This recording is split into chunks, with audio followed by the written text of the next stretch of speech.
یہ کیا ہپوکریسی ہے یار. جب میں بات کر رہا ہوں تو آپ بھی مت بولیے. وہ شکیل الرحمان صاحب ہیں, میں خلیل الرحمان. گالی پر خواتین سے کہ اگر خواتین ہرٹ ہوئی ہیں اسے سٹیپ بیک کر میرے ساتھ یہ بات نہیں کیجیے. السلام علیکم ناظرین. اپنی آنکھیں کھولنے سے لے کر آج تک میں نے عورت کو جس روپ میں دیکھا ہے ان میں یا تو ماں ہے یا بہن ہے یا بیٹی ہے یا پھر مرد کا وہ لباس ہے جس لباس پر وہ فخر بھی کرتا ہے اور وہی لباس اس کو ساتھ لے کر چلتا ہے, اس کے ہر مشکل وقت میں اس کا سہارا بنتا ہے اور وہی لباس اس کو بہت ساری معاشرتی برائیوں سے پروٹیکٹ بھی کرتا ہے. لیکن دوسری جانب جب مرد کی بات کرتا ہوں تو میں نے باپ, بھائی, بیٹا یہ وہ چہرے ہیں جن میں نے ہمیشہ مرد کو محبت کرنے والا پایا ہے.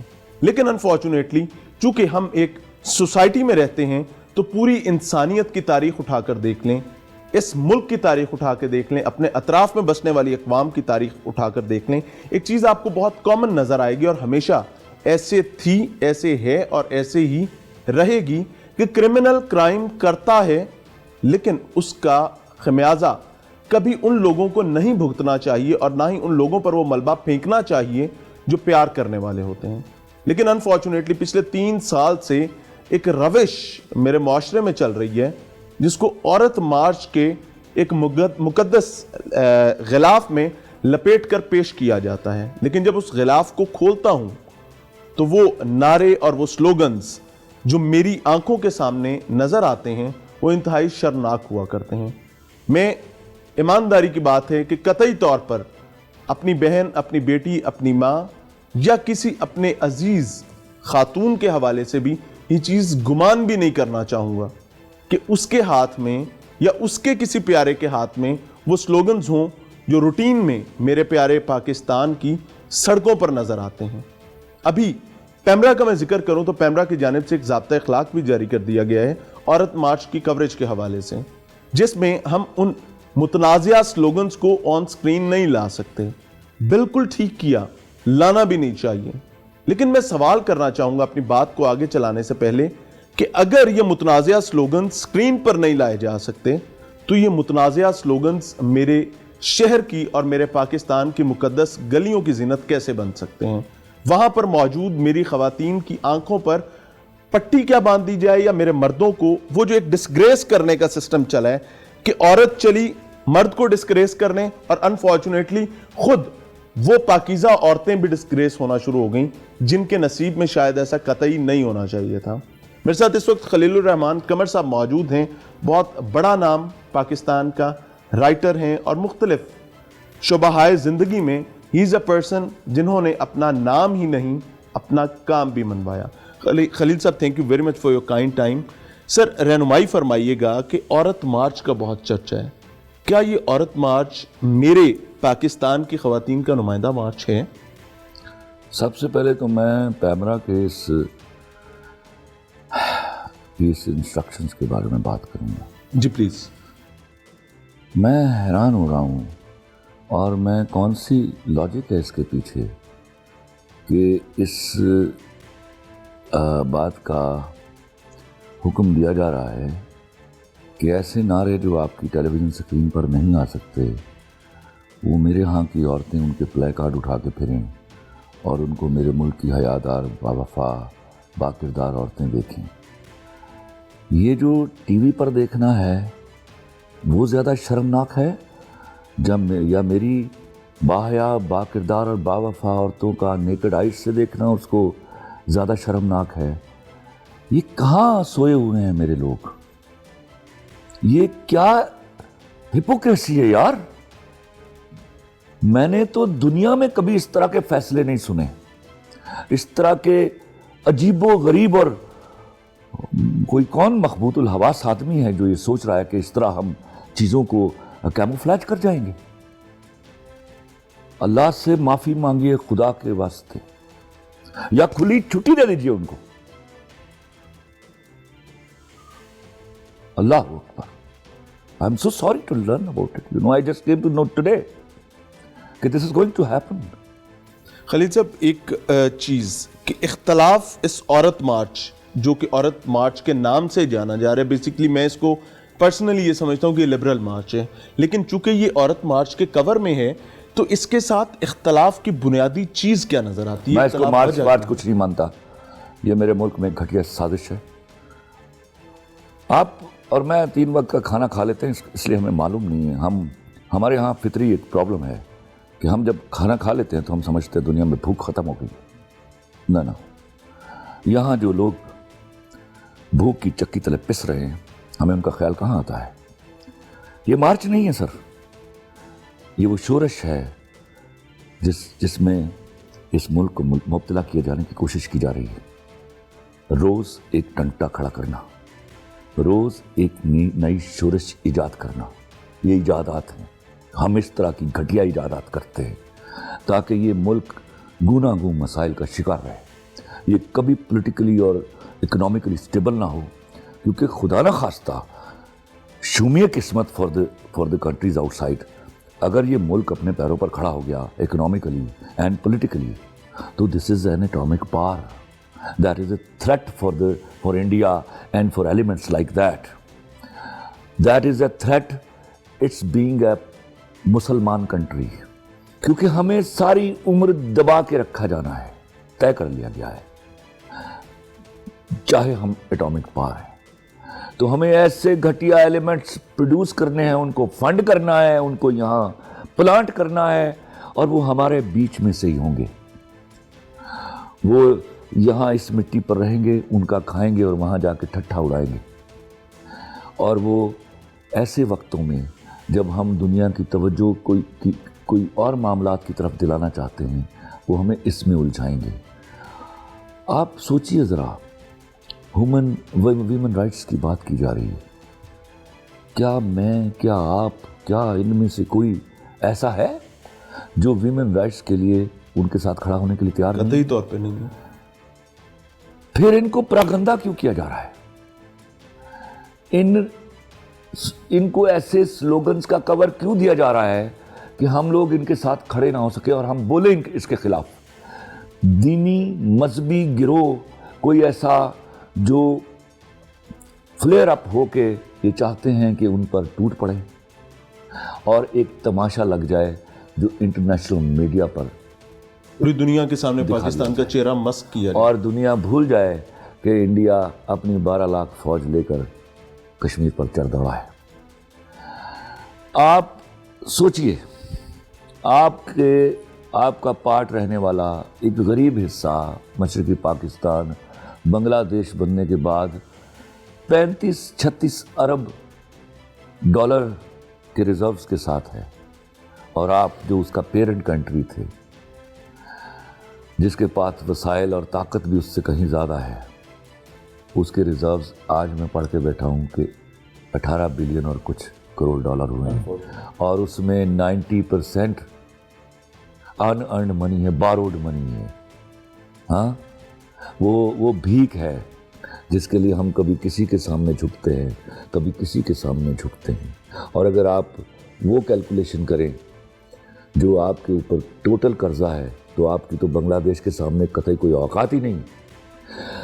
آپ سوچئے, سب ملکوں میں ٹھنڈ ہے, ایک اسلامی ملک ہے جو اٹامک پاور ہے, اور ایک اسلامی ملک ہے جو اٹامک پاور بننے جا رہا ہے. دونوں کا حقہ پانی بند ہے. وہاں یہ شورشیں ہوں گی, وہاں نت نئے ہنگامے بپا کیے جائیں گے. دنیا کی توجہ ہٹانے کے لیے, ہمیں اپنا موقف پیش کرنے کے لیے, دنیا کو یہ سمجھانے کے لیے کہ وہاں کشمیر میں ہماری بیٹیوں کے ساتھ عصمت دری ہو رہی ہے, وہاں گلیوں میں ہمارے بیٹوں کا خون بہایا جا رہا ہے, اور وہاں گنگنت لاشیں گری ہیں, وہاں لوگوں کو قید کیا ہوا ہے 215, 16, 18 دنوں سے.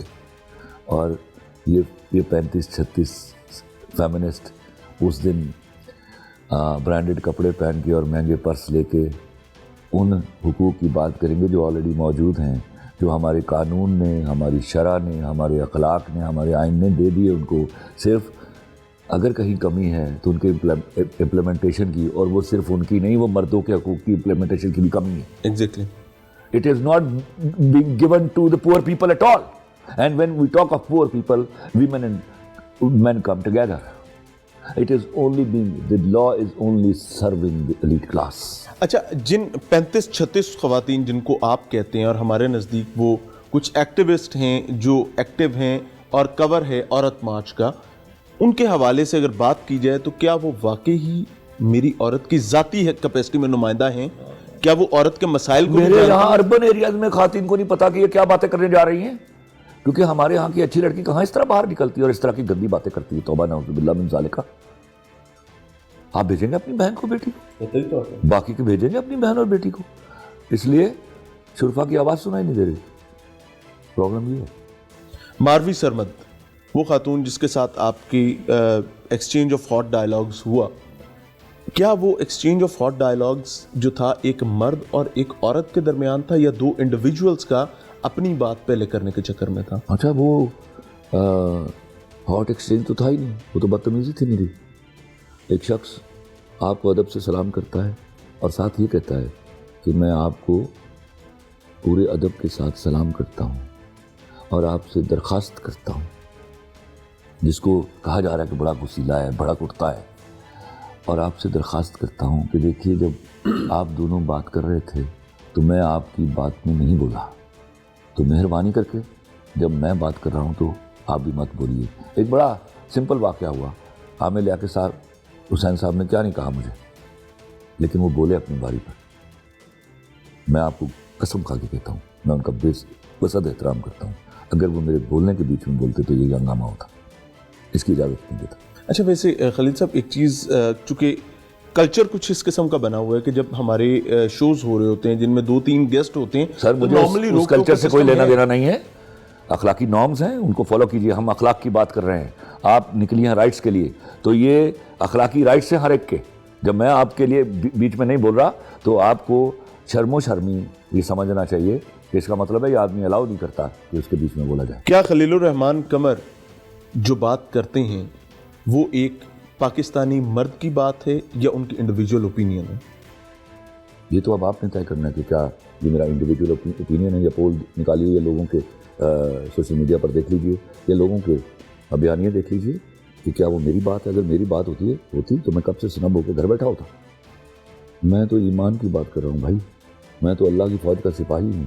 میں تو اس سوشل سیٹ اپ کی بات کر رہا ہوں جو میرے نبی نے انٹروڈیوس کرایا تھا، جو ہمارے ہاں یہاں صدیوں سے یہاں مروجہ ہے، جہاں تھوڑی بہت غلطیاں ہیں جن کو صحیح کرنا درکار ہے، جن کو ہم دونوں مین نے اکٹھے بیٹھ کے ریزالو کرنا ہے اور ان کے سلوشن فائنڈ آؤٹ کرنے ہیں. یہ ڈسپیرٹی، یہ سماجی بٹوارہ، یہ تو ہمیں بڑی دور لے جائے گا سرکار، یہ تو ہمیں مار ڈالے گا. متنازعہ نعروں سے بھرا یہ مارچ، غلیظ، جو عورت، میں صحیح لفظ اس کے لیے ہے، متنازع نہیں ہے، یہ غلیظ اور گھٹیا نعرے ہیں. ٹھیک ہے، ان کے اندر سے بدبو اور سڑانگ آتی ہے آپ کو. ان نعروں سے بھرا یہ مارچ جو پچھلے 2 سال سے پاکستان کی سڑکوں اور گلیوں پہ نظر آتا ہے، کیا خلیل الرحمان قمر صاحب کی جانب سے کچھ سخت الفاظ کے استعمال کرنے کے بعد اس مردہ گھوڑے میں جان نہیں ڈال دی گئی؟ اچھا ہوا جان ڈر گئی، تاکہ آپ کو پتہ چلے یہ گھوڑا ہے موجود. گھوڑا ہے، یہ سانپ ہے. یہ سانپ تھا جو بل میں چھپ کے بیٹھا ہوا تھا، اور وہ آہستہ آہستہ آہستہ آہستہ اپنے بل کو لمبا کرتا چلا جا رہا تھا، اور آپ کو اس وقت پتہ چلتا کہ جب نکل کے بل سے نکل کر آپ کی آستین میں پہنچ جاتا. میں نے آستین تک پہنچنے سے بچایا آپ کو. اللہ آسانی کرے، اللہ ہماری آسانیاں کرے، اور اللہ ہم پر مہربانی کرے. سر یہ آستین کے سانپوں سے کم بچا جاتا ہے، ورنہ دعا کیجیے یہ بلوں تک رہیں اور پھر ان کی دلوں میں مٹی ڈال دی جائے. ایک نجی ٹی وی چینل کے ساتھ آپ کا کانٹریکٹ تھا، اور اس تمام معاملے کے بعد اس کانٹریکٹ کو سسپینڈ کر دیا گیا ہے، منسوخ کر دیا گیا ہے. کیا کہنا چاہیں گے اس میں؟ وہ شکیل الرحمان صاحب ہیں، میں خلیل الرحمان ہوں. ان کو یہ سوچنا چاہیے تھا، اس سے زیادہ جواب نہیں دوں گا. آپ کے اگر ڈراماز دیکھے جائیں تو اس میں جو آپ کے اسکرپٹڈ ہیں، جن کا اسکرپٹ آپ لکھتے ہیں، بہت سوچ کے ایک ایک فقرہ لکھ رہے ہوتے ہیں. انہی ڈراموں کے ایک فقرے کو لیا جائے تو اس کی سزا یہی ہے کہ اس کو معاف کر دیا جائے، اور میں نے اس کو معاف کر دیا.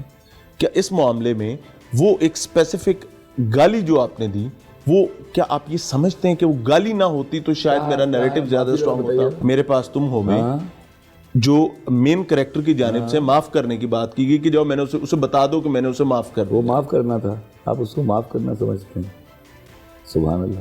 تو اس کی سزا یہی ہے. اس کی سزا تو یہ کیا ماروی سرمد کی سزا یہ نہیں ہو سکتی کہ اسے اس گالی پر خواتین سے، کہ اگر خواتین ہرٹ ہوئی ہیں اسے اسٹیپ بیک کر میرے ساتھ یہ بات نہ کیجیے گا، میں گردن کٹوا دوں گا. ایسی عورت سے معافی نہیں مانگوں گا جو میرے دین کو، میرے مذہب کو، میری مٹی کو، میری فوج کو گالی دے رہی ہے. آپ جانتے نہیں ہیں، جب 65 کی جنگ ہوئی تو میں 2 سال کا تھا، 3 سال کا تھا. تو ہمارے شاد باغ کے قریب ایک جہاز گرا انڈیا کا، تو کوئی 600 لوگ بھاگے اس کی طرف. آگے کون تھا؟ آگے خلیل الرحمان قمر تھا، اور مجھے ایک فوجی نے روکا، اوئے، اور میں نے کہا اوئے، تو آگے سے مسکرایا وہ. I was this kind of a guy. میں نے دیکھا سر، میں نے وہ مائیں دیکھی ہیں سر جن کے بچے شہید ہو کے آئے ہیں، اور میں ایسے لوگوں سے ملا ہوں جن کا اکلوتا بچہ ہے اور وہ فوج میں ہے اور وہ وزیرستان میں لڑ رہا ہے. آپ بے شرمی کی انتہا ہے، آپ اس فوج کو گالی دیتی ہیں. میں نے وہ لاشیں دیکھی ہیں. میں وہ آدمی ہوں جس نے لکھا، وہ ترانہ لکھا، مجھ کو پھر یاد آتا ہے میرے وطن، میں نے جس روز پہنا تیرا پیرہن، میری ماں نے کہا تھا مجھے چوم کر، راہ حق ہے میرے لال چل جھوم کر، حرف جاں سے جلا کر وفا کے دیے، میں نے جنما ہے تجھ کو وطن کے لیے. میں وہ آدمی ہوں سر. آپ اس کی فوج کو گالی دیں گے؟ میرا ان سے کوئی لینا دینا نہیں ہے. میں نے ایک فلم بنائی ان کے ساتھ، اور ان کو میں نے بتایا میری پہلی ملاقات جنرل آصف غفور صاحب سے. میں نے کہا سر لیٹس انٹروڈیوس ایچ ادر. مجھے کہتے ہیں، مسکرائے اور کہتے ہیں یس آئی نو یو. میں کہا نہیں سر یو ڈونٹ نو. میں بھی ایک جرنیل ہوں، بس وردی نہیں پہنتا. تو میری برداشت سے باہر ہے. آپ ان شہیدوں کی توہین کرتی ہیں، ان ماؤں کو گالی دیتی ہیں جن کے بیٹے قربان ہوئے ہیں اس جنگ میں، جو ہم نے بے وجہ لڑی ہے 10 12 14 سال. ماروی سرمد کے جس وقت میں ٹویٹس دیکھتا ہوں تو پچھلے 1-2 ماہ کے ٹویٹ سے نکال لیے جائیں تو انفارچونیٹ سچویشن سر یہ نظر آتی ہے کہ بہت غصہ تھا کہ ایک عورت کو گالی دی گئی، لیکن اسی کے ٹویٹر پر خود وہ مردوں کے ساتھ عورتوں کو گالیاں دیتی ہے. ایسی گالیاں جو مرد نہیں دیتے وہ دی ہیں، اور وہ گالی بھی عورت کو دے رہی ہے، یا عورتوں کو بھی دے رہی ہے اور مردوں کو بھی. تو کیا یہ ڈبل سٹینڈرڈز نہیں ہیں؟ وہ یار یہ سٹینڈرڈز ہیں، ان کو میں نہ ڈبل کہتا ہوں نہ سٹینڈرڈز کہتا ہوں. یہ گھٹیا پنا ہے، یہ غلاظت ہے. ماروی سرمد کی جانب سے کلیم کیا گیا کہ جس شو میں یہ تمام سچویشن کریٹ ہوئی that was a planted show. منصور علی خان کا شو I tell you, was she that was planted. She came with the agenda to do this because she knew that this is the only way to provoke me. from her side. آپ مجھے shut up کہہ دیں گے پھر بات ختم ہو جائے گی. آپ چھوٹے ہتھیار کی جنگ شروع کیجئے، میں بڑے ہتھیار تک لے جاؤں گا. منصور علی خان کا شو پلانٹڈ شو تھا یا صحافت کا ایک اور چینل؟ میں آخری دفعہ چاہوں گا کہ منصور علی خان جیسے گھٹیا آدمی کا نام سنوں. میرے ہاں میں جس ثقافت سے تعلق رکھتا ہوں وہاں میزبان کی کچھ ڈیوٹیز ہوتی ہیں. اس کے ہاں ایک مہمان آیا ہوا ہے، اور میں نے اپنی زندگی میں اتنا گھٹیا اور بدتمیز میزبان نہیں دیکھا. عامر لیاقت کی جانب سے آپ پر کچھ الزامات لگائے گئے، جن میں سے ایک چیز یہ بھی تھی کہ شاید انفارچونیٹلی کوئی انہوں نے جو زبان استعمال کی مجھے شاید نہیں کرنی چاہیے، لیکن میں سوال چونکہ کر رہا ہوں میں کر دیتا ہوں کہ یہ پرابلم مائنڈ سیٹ کا ہے اور کچھ ذہنی مسائل کا ہے. میں عامر لیاقت صاحب کے حوالے سے چپ رہا ہوں، اور شاید میں ان کے اس کے بارے میں 3-4 دفعہ پہلے بھی بتا چکا ہوں.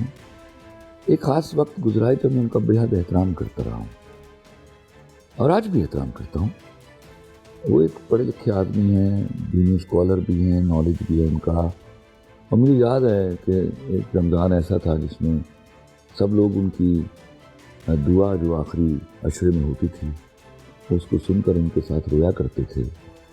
تو یہ ان کا بڑا کام تھا جو میرے دل میں رہتا ہے.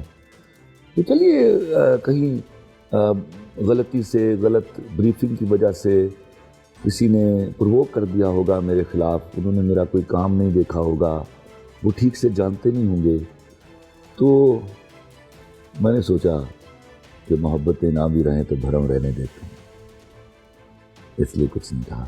اور میرا خیال ہے کہ انشاءاللہ بڑے آدمی ہیں، پڑھے لکھے آدمی ہیں، انتہائی پڑھے لکھے آدمی ہیں. آج کل ہفتے 2 ہفتے مہینے بعد ان کو احساس ہو جائے گا کہ ان سے کہیں کوتاہی ہو گئی کہ بھائی بس گلے لگ جائیں گے تو میں سمجھوں گا سب ٹھیک ہو گیا.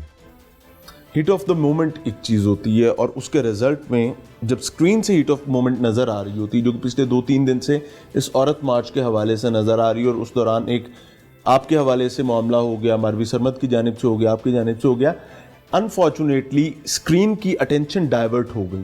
اسکرین اس وقت جو تھی وہ مختلف ایشوز پر چل رہی اچھا ہوا، تھی، اور نارملی خاص طور پر کشمیر کے حوالے سے ہو جاتی ہے، اسکرین کی اٹینشن ڈیورٹ ہوئی، اس کا کلام کامہ کرنا ضروری ہے. اب یہ سمجھ آ گئی لوگوں کو. دیکھیے کشمیر سے آپ غور کیجیے نا کیا ہو رہا ہے. ہم یہاں بیٹھے ہوئے ہیں، صرف دن گن رہے ہیں، روز ٹیلی ویژن ایک دن دکھاتا ہے 2 سے 16 دن ہو گئے، آج 2 سے 17 دن ہو گئے. ارے بھیا بارڈ اکانومی پر رہنے والی قومیں صرف احتجاج کیا کرتی ہیں، یاد رکھیے گا. جو قومیں دوسروں کی ایجادات پر زندگی گزارتی ہیں وہ قومیں نہیں بنتی. جو دوسروں کے پیسوں کے انتظار میں دن گنتی ہیں وہ قومیں نہیں بنتی. جہاں عورتوں کے ایسے پلانٹیڈ پودے لگائے جاتے ہیں اور وہ اپنی ہی صفوں میں گھس کر ہماری شرم و حیا پر وار کرنا چاہتی ہیں، وہاں اکانومیاں اور قومیں ڈیولپ نہیں ہوتی ہیں. یہ مائیں تھیں، ان کا کام تھا قوم ڈیولپ کرتی. یہ ان کو بتاتی کہ آؤ اپنی ایجادات کرو، آؤ آگے نکلو، آؤ اکانومی کے لیے حلال کمانا سیکھو، آؤ کرپشن سے باز آؤ تاکہ لوگ جلدی اپنے پیروں پر کھڑے ہو جائیں. آؤ اگر ہم صاحب حیثیت ہے تو ان لوگوں کی مدد کریں، ان کے وہ جو پیسے ہم بہت سارے دوسرے کاموں میں لگا دیتے ہیں، میں ان کا کیا ذکر کروں، کسی کو کاروبار کرنے کے لیے دے دو، یہ صدقہ جاریہ ہوگا، وہ کل پلے پھلے پھولے گا تو کسی اور کو دے دے گا. آئیے ایک سلیبس پر تعلیم حاصل کریں، ڈسکرمنیشن نہ کریں. ہم اپنی کاروں کے پیچھے یہ نہ لکھوائیں کہ میں اس مہنگے اسکول میں پڑھتا ہوں اور میں اس مہنگے اسکول میں پڑھتا ہوں. یہ ڈسکرمنیشن مار رہا ہے، بچوں کو انگریزی آ رہی ہے، علم سے بہت دور ہیں وہ. اگر عورت کے حقیقی مسائل کا ذکر کیا جائے تو خلیل الرحمان قمر کی جانب سے، چونکہ پورا معاشرہ جو ان کے نعروں اور سلوگن سے اعتراض بھی ہے اس پر اور اس پر شرمندگی بھی ہمیں محسوس ہوتی ہے، پورے معاشرے کو ہوتی ہے. خلیل الرحمان قمر صاحب کچھ پڑھے لکھے اور ایسے نعرے یا ایسے سلوگنز جو ہیں کوئی 1-2 سجیسٹ کرنا چاہیں جن پر کام کیا جا سکتا. میں نے ان کو والنٹیئر کیا تھا ایک پروگرام میں. ان کی ایک بڑی معقول فیمنسٹ تھی میرے ساتھ، and she was trying to explain things to me and we were in a very healthy discussion and perhaps we arrived at a conclusion کہ why not to sit together. آپ یو بلانگ ٹو اس نا، we belong to you. تو یہ معاملے ہم نے بیٹھ کے سیٹل ڈاؤن کرنے ہیں. ہم اس میں اتنا بٹوارا کیوں ہمارے اندر ذہنی طور پر ان کو بیٹھنے نہیں دیا جائے گا. اور میں نے کہا کہ میں بھی لکھتا ہوں، اپنے کچھ لوگ لے آئیے، معقول نعرے لے کے چلتے ہیں، میں آپ کے ساتھ کھڑا ہوتا ہوں اور اچھی خواتین آپ کے ساتھ کھڑی ہوتی ہیں. اور پھر ایک مہربانی کیجیے، عورت مارچ اس کا نام نہ رکھیے. یہ سماجی بٹوارا میں برداشت نہیں کروں گا. لیکن وہ کیونکہ کورٹ نے آرڈر دے دیے، کورٹ اگر تیار ہے کہ یہاں ایک عورت مارچ نام کا ایک مارچ نکل آئے، میں کیا کہہ سکتا ہوں. متنازع نعروں کے حوالے سے کورٹ نے بھی منع کیا. دیکھیے وہ ایک الگ بات ہے. میں ہوتا وہاں، میں فاضل جج صاحب کو عرض کرتا کہ آپ کی مہربانی اس بات پر دھیان دیجیے کہ کہیں ہم سماجی بٹوارے کی طرف بڑھ رہے ہیں. اور خدا نہ خواستہ میں اللہ سے دعا کرتا ہوں کہ ایسا کبھی نہ ہو کہ ایک مرد مارچ بھی نکل آیا تو خدا کی قسم ہم ایسے پاتال میں گر جائیں گے جہاں سے ہمارے لیے نکلنا، ایک ایسی اخلاقی پاتال میں گر جائیں گے جہاں سے ہمارا نکلنا مشکل ہو جائے گا. اور ان کے ایجنڈے کو سرخروئی مل جائے گی. یاد رکھیے گا وہ جسٹیفائی ہو جائیں گی کہ ایسا کوئی عورت مارچ بھی نکل سکتا ہے. جب سٹیٹس دیکھے جاتے ہیں تو عورت مارچ انڈیا میں کیوں نکل رہا ہے مجھے بتائیے. وہاں پر بھی عورتیں جو ہیں اپنے پروٹیسٹ تو کرتی ہیں. آپ نے رائٹس کی بات کرتی ہیں، وہ ساری دنیا میں کرتی ہے. یہ عورت مارچ کیا ہے آپ بتائیں گے؟ یہی تو آپ پلانٹیڈ ایجنڈا ہے وہ. یس پلانٹیڈ ایجنڈا. اچھا اس ایجنڈے کے پیچھے آپ کوئی ایسی تکلیف ضرور دینی ہے کہ کوئی مردوں کا کوئی ٹولہ بھڑک کر ان پر ٹوٹ پڑے، بس یہ ہے ان کا ایجنڈا، یہ ان کا خواب ہے. اور میں درخواست کروں گا کچھ بھی ہو جائے ان پر ٹوٹ مت پڑیے گا. یہی چاہتی ہیں، صرف یہی چاہتی ہیں. اور یہ بات نکل کر انٹرنیشنل میڈیا پر پہنچی اور پھر انڈیا کے گھٹیا اینکرز اس کو اس طرح اچھالیں کہ لگے پاکستان میں عورتیں بس سڑکوں پہ رکھ کے مار رہے ہیں. کوئی سلوشن دینا چاہیں خلیل الرحمان قمر کی جانب سے؟ ہماری اچھی عورت کو باہر نکلنا ہوگا اپنے پلے کارڈز لے کے. ان کو ڈیفیٹ کرنے کے لیے کہ you are not are representatives, you do not belong to us, we do not want such kind of things. We love 80% of the 90% of the girls and women on Father's Day, the message, my father is my hero. اور آپ پدر شاہی نظام کا نام لے کر باپ کو گالی دے رہی ہیں. امرود کے درختوں پر اگی عورتیں. تھینک یو ویری مچ سر. ناظرین ایک چیز بہت اہم ہے, چونکہ ہمارے ساتھ خلیل الرحمان کنور صاحب موجود تھے اور وہ اپنے نظریات, اپنی آئیڈیالوجی اور اپنی وہ چیزیں جو وہ اس معاشرے میں دیکھتے ہیں, ڈائجسٹ کرتے ہیں اور اس کے بعد ری ڈیلیور کرتے ہیں, وہ ہم تک رکھ رہے تھے. اور ٹیم لاہور پوچھتا کی جانب سے ایک چیز بہت کلیئر آپ تمام ناظرین کے گوش گزار کرنا چاہیں گے کہ پلیز آپ پروٹیسٹ کرنا چاہتے ہیں آپ ضرور کریں, اپنی جائز معاملات ضرور سامنے رکھیں, لیکن ماضی کے 2 سالوں کی طرح ہماری خواہش یہ ہے کہ آپ کا پلے کارڈ صاف ہو, باعزت ہو اور معتبر ہو. السلام علیکم.